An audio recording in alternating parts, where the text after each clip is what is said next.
You probably clicked on this video because you were like, I'm ready to jump into the black zone. I'm ready to stop being a blue zone beta, a yellow zone Yankee, and start really making some fat stacks. And I'm here to guide you. Grab onto these 22-inch pythons and let me take you onto a journey into the black zone. The reason I'm doing this video, one, I do Albion guides, or I'm starting, getting there. And two, I did start a new series that you can see in this corner. There's like a little eye that's gonna pop up right about now. A new series where I go through tier 8 solo dungeons with tier 5, with only tier 5 gear. It's a challenge, it's a lot of fun. But I do know there are newer players who want to start getting into the black zone, but maybe they don't know where to start, and that's the whole point of this video, this whole point of this guide. Now, there are two ways of doing this. There is an expedited way and a right way. You can do both, but in the long run, you are going to want to do the right way, or the one that's going to give you the more longevity in the thing. But if you want to get into that right now, I'm going to show you how you can do that. At least tier 5, tier 6, maybe even tier 7 dungeons, tier 8 dungeons, we'll have to get more into. And with that being said, guys, I'm Oxidized, and let's get into it.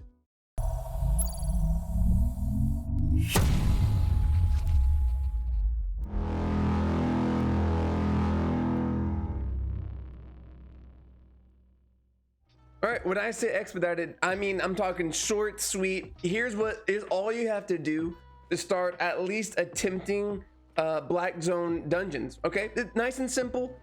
There's three things we got to talk about. First things first is your weapon of choice, your specialization in that weapon, and your gear. Just real quick, what I recommend you do, and then I've had videos over this plenty of times.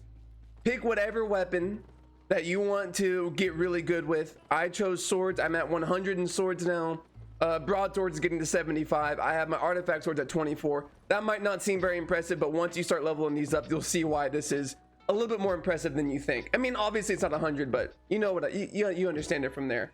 Once you do that, then you need to find you a build. Here, I have a very simple build you can use. I have a halberd. You could also use a great axe. I recommend doing minimum 4.1 gear. You could technically do tier 4 gear in the black zone tier 5 dungeons, but why not step it up a notch and do tier 4.1? Up to you, but just know tier 4 would work in tier 5 dungeons, maybe even tier 6 if you have a high enough specialization. And really important, don't use a very expensive mount for this. I have a tier 4 riding horse. Even a tier 3 riding horse would work as well, because you will get ganked, not every time, but a good portion of the time. Make sure you have your food. I like tuna. Make sure you have a potion. I like healing potions or poison potions, and that's the gear you need to get started. Second thing, or the next thing you need to know, is how to get to the black zone. You press in when you're in a major city, one of your royal cities like Thetford, Martlock, etc. Once you're in the city, you press in, and it's going to show up this more local map. You're looking for the purple, the purple dungeon here, or the little purple portal looking thing, and you want to go right on into it. Okay, so I'm just going to kind of show you. I know this is kind of like inside baseball, but it's super simple. You walk up to the portal, you say you want to go to one of the north southwest portals, and you press enter. Just know that once you enter into a city's portal, you will be bined for 1 week, so you can only ever use this portal to the black zone in this city. Okay, just for 7 days, and then you can switch from there. All right, but let's say so in Thetford, you go through the black zone, and you'll end up right over here in these purple portals. You have your north, south, and west ones. Say you go to the north one. You're right, you're gonna end up here. Once you're here, you're in the black zone. You're in it now. You need to get ready, you need to get going. Just know this is a tier 5 black zone, so you're gonna have tier 5 dungeons here as well, and here's some tier 6 black zones. And the deeper you go, you get to tier 7, eventually getting over to tier 8s and stuff like that. And you show up and you just get going. You literally, it's no different from the red zone, no different from the yellow zone, except it's full loot PvP, and you always got to be on edge. But you can get some pretty sick loot doing this way. Go get after it. If you're like, I'm not, I'm not about doing the guilds or the guild stuff yet, or I'm not really interested in doing tier 8 black zones yet, get out there and start making work into it. And then maybe once you get a little bit more money or a little bit more specialization, you can start looking at a little bit better way. And that's going to be it for the expedited way. Let's get into the little bit longer and the more safe / right way.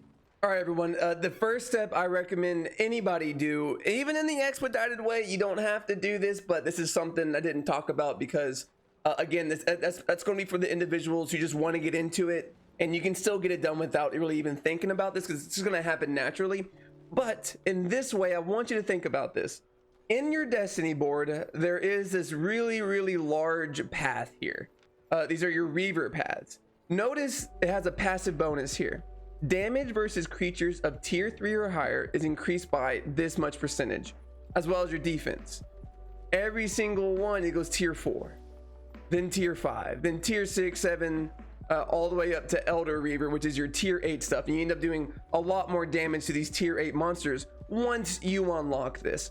So when you're deciding to go into the black zone, let's say you're not even wanting to get to tier 8 right away. Let's say you want to do tier 5 zones, tier 4 or tier 6 zones, tier 7 zones. At least make sure you have that tier of Reaver unlocked before you start doing those dungeons, or you're going to have a very, very hard time doing those dungeons, especially the higher up you go. All right, and just so you know, the only way you get to these is by killing creatures and getting that much fame from those creatures.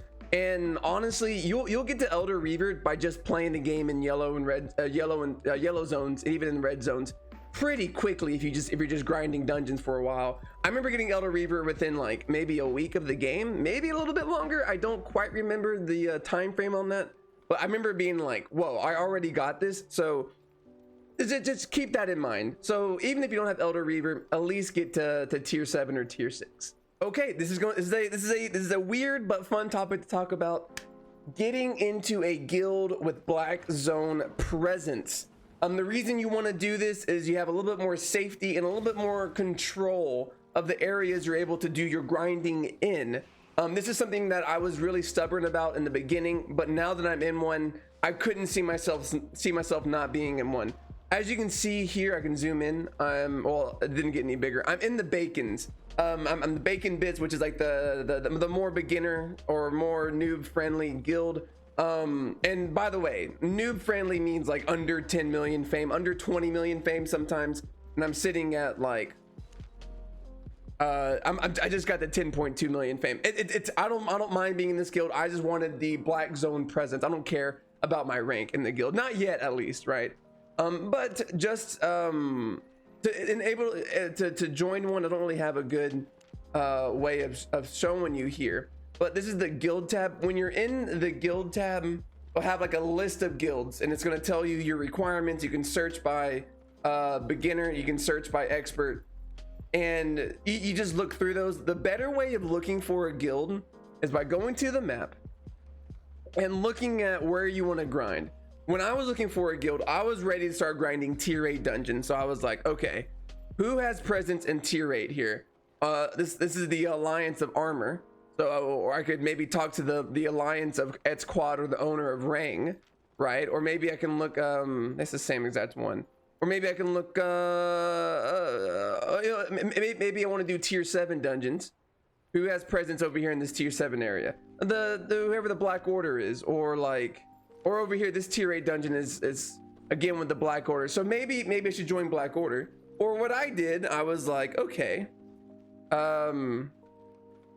I can find it. So you know, so I mean that's what I did. I found an area. Where in the hell? All right, here we are. I could have pressed reset camera, but I was over here. I'm at Arthur's Rest, which I'll get into in the next segment here. And I was like, here's a tier 8 one.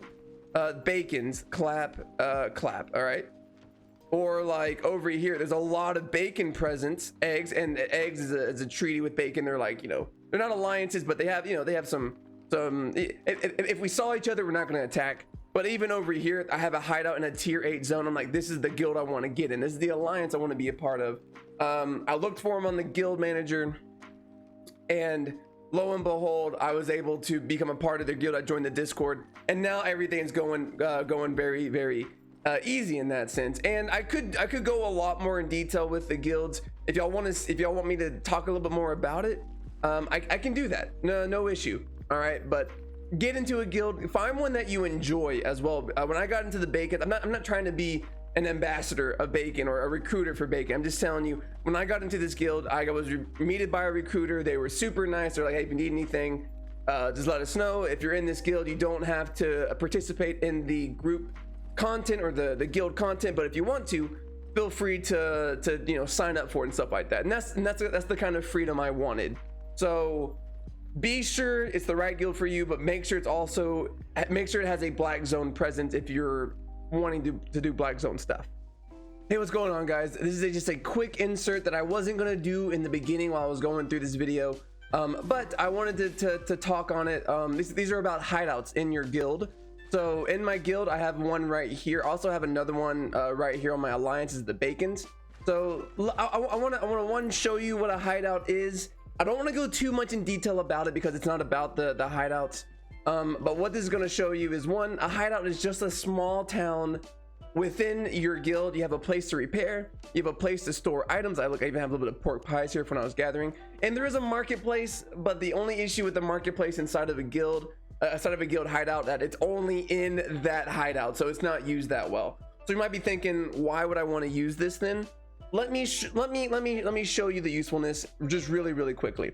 So let's say my main goal, I'm going out, my main goal is to farm this tier 8 dungeon here, because this is a tier 5, or maybe this tier 7 one here where this is all arch stuff, so this is kind of nifty territory anyway. Or maybe I want to go over to this tier 8 stuff where I don't have any presence at all.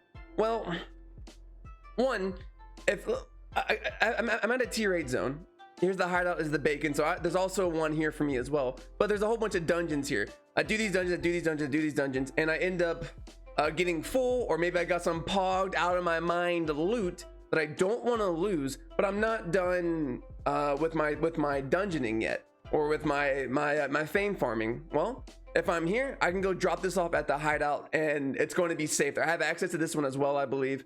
I can put all my equipment in there, all of the stuff that I thought is valuable, and then, or even better yet, let's say I'm here, I can come back here really fast, drop it off at this one that's a little bit closer to Arthur's Rest, and then go back and do my tier 8 grinding.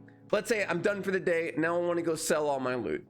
Now I can maybe grab a friend, or I can grab it bit by bit and take it from this hideout all the way back to Arthur's Rest. So it's kind of like a middleman, a small area to place your belongings that won't get lost, and you can still go out and do some more grinding before you go back and sell all your equipment. Does that make sense? I hope it does, and that's all I have to say about it right now. I do want to do a more in-depth guild guide, but not until I know more myself about it. I don't want to give you I don't want to give you a ton of information that's more or less false, basically. All right, this brings me to my next point, and that's talking about black zone cities, or black zone rests is what I guess you can call them that. You could even do this before you get into a guild. I think I did it that way. It's not really an order, more of like just stepping stones. You can go either way on these two. They're interchangeable. But what I mean by getting to a black zone city, if you zoom out of the black zone, you have these little like houses in here in the outlands. There's multiple of them, and there's only like 3.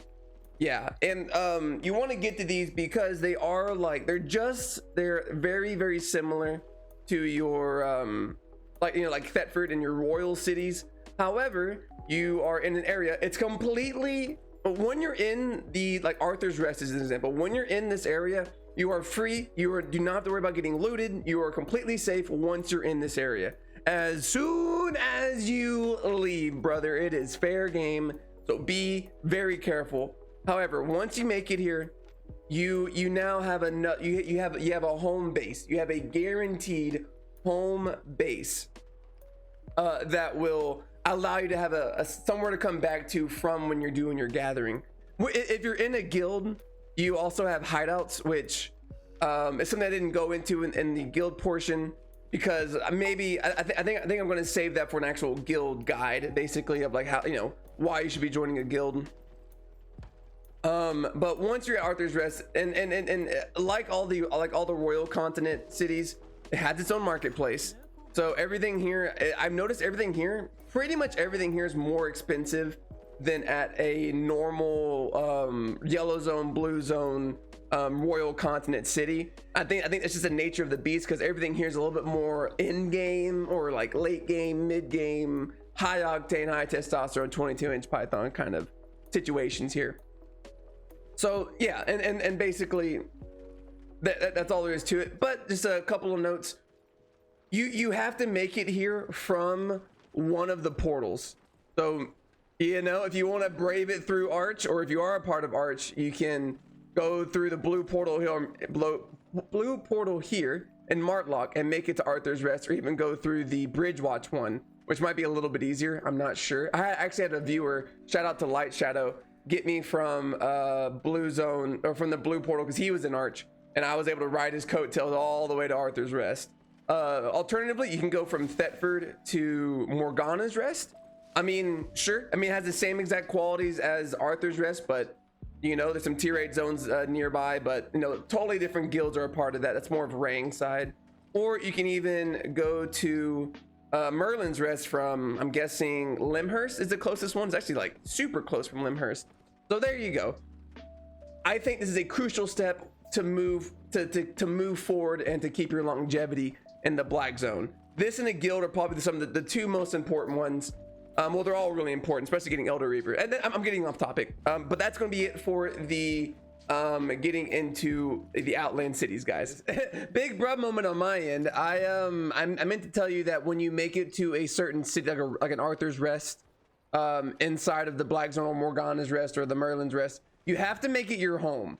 If you don't make it your home, you will not be allowed to fast travel back here from any of the other royal continents. And you're also not allowed to have any luggage, so you have to be completely naked, only bringing your silver with you to these areas. All right, guys, that's just a quick little insert. Back to the video.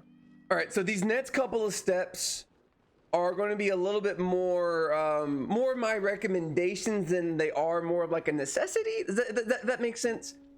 The first recommendation is to make sure you have a pretty decent specialization in whatever gear you're using to take into these tier 8 black zones, or tier 7, or wherever you're going to do, especially tier 8 black zones. So I'm 100 proficiency in swords. I'm getting up there in broadswords, and my artifact swords are getting up there as well. So my item power is innately higher when I use swords, which leads to me doing more damage. I also have 100 in leather jacket fighting, and I have 35 in artifact jackets fighting. What else do I use? I use demon boots, so this is probably at 83, 84. That's at 84 now. And then I also use scholar cows, so that's at 100 as well. So you see, I have this specialization. This already is going to help my item power boost a ton, which I'm already at 50 on scholar cows, by the way, because scholar cows is really good for PvE. That's all adding item power to my build, which is in the long run adding damage, it's adding survivability, it's adding defense. So it's making my time in these dungeons a lot easier. This is something you don't have to pay attention to a ton, as long as you are able to wear high tier gear. And a lot of the solo dungeons you can do without having a fantastic specialization.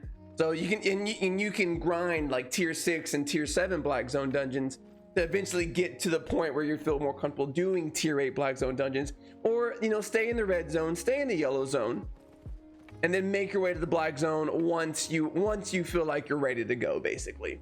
And that's going to be it on this little nugget of information for you. All right, guys, another just like a tip, I would say, not really something you have to do, more just a recommendation, is your mount options. Obviously, this is not a huge deal, right? But let's say you're using like really low gear in a tier 8 zone. Like I'm using, like in my series, I'm using tier 5 gear in tier 8 dungeons. I might just bring a riding horse that's only, you know, 28,000 silver, which in the grand scheme of things, if you're in the black zone, it's not very much silver at all.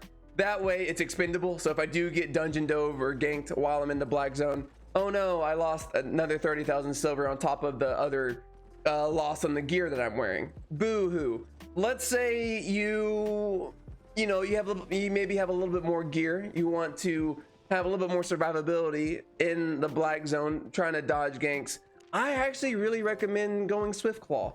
Swift Claws here, we can actually look them up a little bit here. Swift Claws are very fast, and a lot of your gankers, or a lot of the people who are trying to gank you on your way to your dungeons, are also using Swift Claws too. So to enable to outrun them, or at least to keep that pace where you can outrun them, I really like going with Swift Claws. You can go other options as well. I can't really think of any on the top of my head that are like cost efficient and useful. Swift Claw, I would say, is probably your most cost efficient at only 200,000 silver, whereas something like, is the Moa Bird, I think Moa Bird's tier 6. Hold on, I don't know, let's take a look. So you have different, like, you also go Armored Horse as well, because they have a way to they have a defense when you're going through the black zone, but again, maybe it's a little bit more personal preference. Morgana Raven has some really good has a fear thing around it, so if people come near you, you can fear them, and they're pretty fast, but that's a 525,000 silver bird that you might not want to lose. So again, highly recommend just going for the good old Swift Claw, or just a normal ass riding horse. All right, and that is it, guys. That's everything. That's all my steps to, you know, getting started and getting ready to do your own black zone dungeons, your high tier, your low tier kind of stuff. I hope this really helps. I was really thinking about this kind of guide that I wanted to do. Again, due to the series that I have going on right now, I think this is going to help a lot of people come on in. If you have any questions, feel free to leave them in the comments. I also do stream on Twitch Tuesday, Wednesday, and Thursday at 5 p.m. Central Standard Time. I do stream Albion on those days. I do also stream on Sundays as well, but it's kind of a toss-up. Sometimes it's Albion, sometimes it's more variety. And also, if you like the video, please like it, comment on it, subscribe to it. Helps me out a lot, and I hope it helps. See you next time.